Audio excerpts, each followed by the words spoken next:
Now in those days Israel had no king. There was a man from the tribe of Levi living in a remote area of the hill country of Ephraim. One day he brought home a woman from Bethlehem in Judah to be his concubine. But she became angry with him and returned to her father's home in Bethlehem. After about 4 months, her husband set out for Bethlehem to speak personally to her and persuade her to come back. He took with him a servant and a pair of donkeys. When he arrived at her father's house, her father saw him and welcomed him. Her father urged him to stay a while, so he stayed 3 days, eating, drinking, and sleeping there. On the 4th day the man was up early, ready to leave, but the woman's father said to his son-in-law, "Have something to eat before you go." So the 2 men sat down together and had something to eat and drink. Then the woman's father said, "Please stay another night and enjoy yourself." The man got up to leave, but his father-in-law kept urging him to stay, so he finally gave in and stayed the night. On the morning of the 5th day he was up early again, ready to leave, and again the woman's father said, "Have something to eat.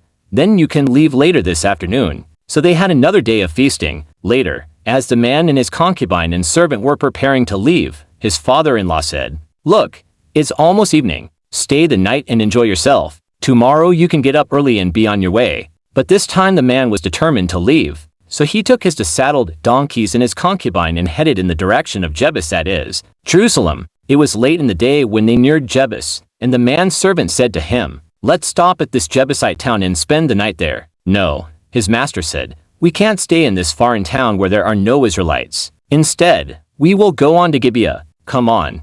Let's try to get as far as Gibeah or Ramah, and we'll spend the night in one of those towns." So they went on. The sun was setting as they came to Gibeah, a town in the land of Benjamin. So they stopped there to spend the night. They rested in the town square, but no one took them in for the night. That evening an old man came home from his work in the fields. He was from the hill country of Ephraim, but he was living in Gibeah, where the people were from the tribe of Benjamin. When he saw the travelers sitting in the town square, he asked them where they were from and where they were going. "We have been in Bethlehem in Judah," the man replied. "We are on our way to a remote area in the hill country of Ephraim, which is my home. I traveled to Bethlehem, and now I'm returning home, but no one has taken us in for the night.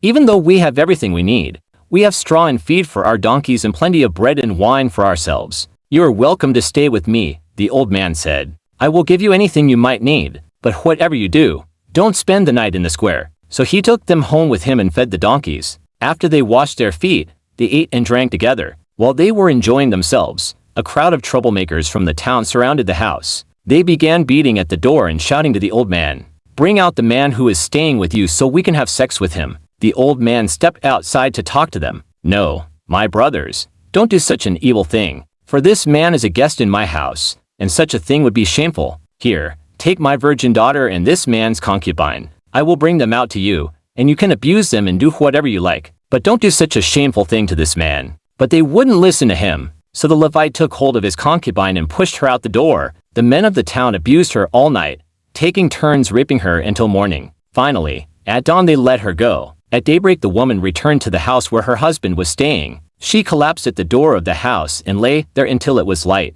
When her husband opened the door to leave, there lay his concubine with her hands on the threshold. He said, "Get up, let's go." But there was no answer. So he put her body on his donkey and took her home. When he got home, he took a knife and cut his concubine's body into 12 pieces. Then he sent one piece to each tribe throughout all the territory of Israel. Everyone who saw it said, "Such a horrible crime has not been committed in all the time since Israel left Egypt." Think about it. What are we going to do? Who's going to speak up?